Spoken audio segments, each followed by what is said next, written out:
Welcome everyone back to the Real News Network. I'm Jared Ball here in Baltimore.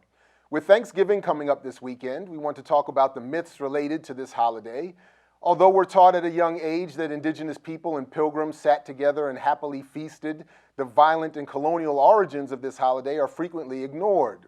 And although we also historicize the land theft and the genocide against indigenous communities, let us not forget that this is something that is still happening today. So here to talk about this with us is Tara Hauska.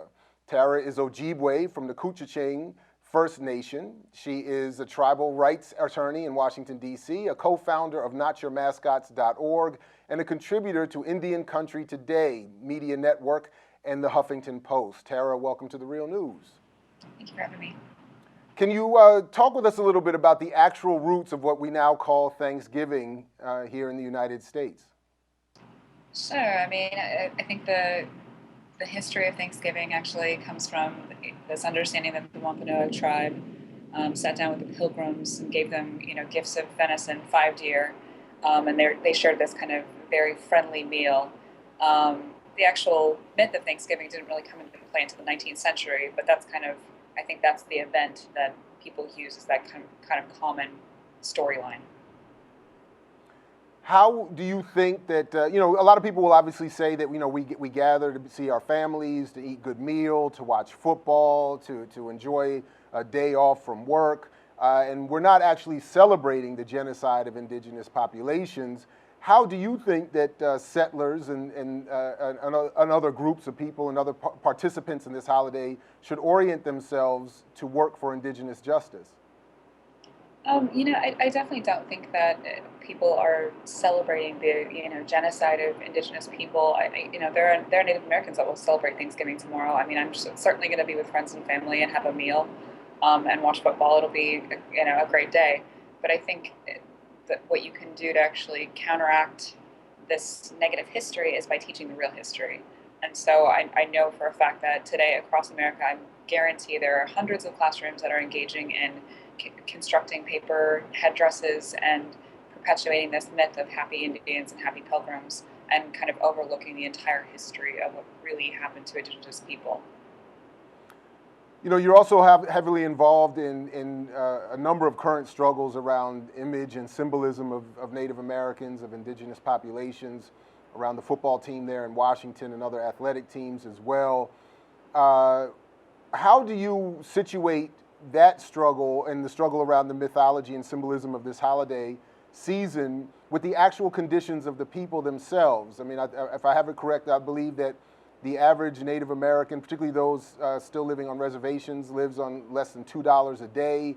But we have this popular mythology around indigenous people with casinos and other mythologies around government handouts or payback or even reparations for those histories. What are the actual conditions of most Native Americans in this country, or even in the Americas generally?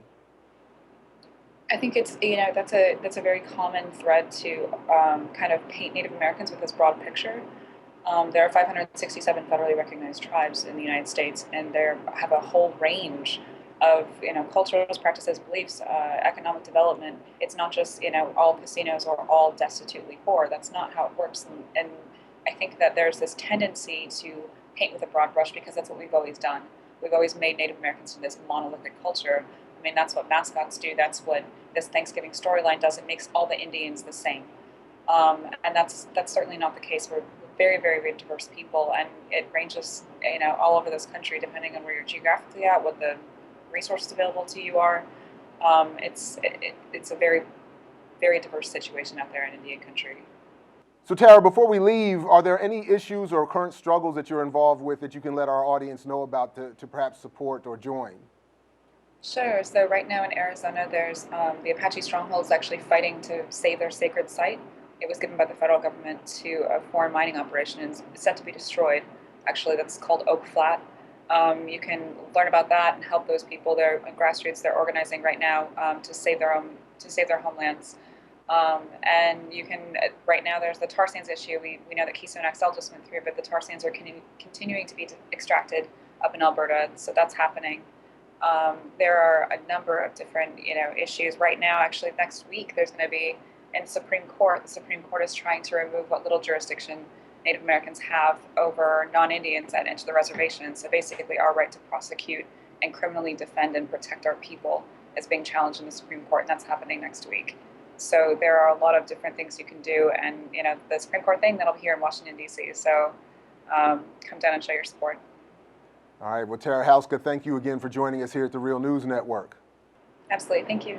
And thank you for joining us here at the Real News. Again, for all involved, I'm Jared Ball in Baltimore saying, as Fred Hampton used to say, to you we say peace if you're willing to fight for it. So peace, everybody, and we'll catch you in the whirlwind.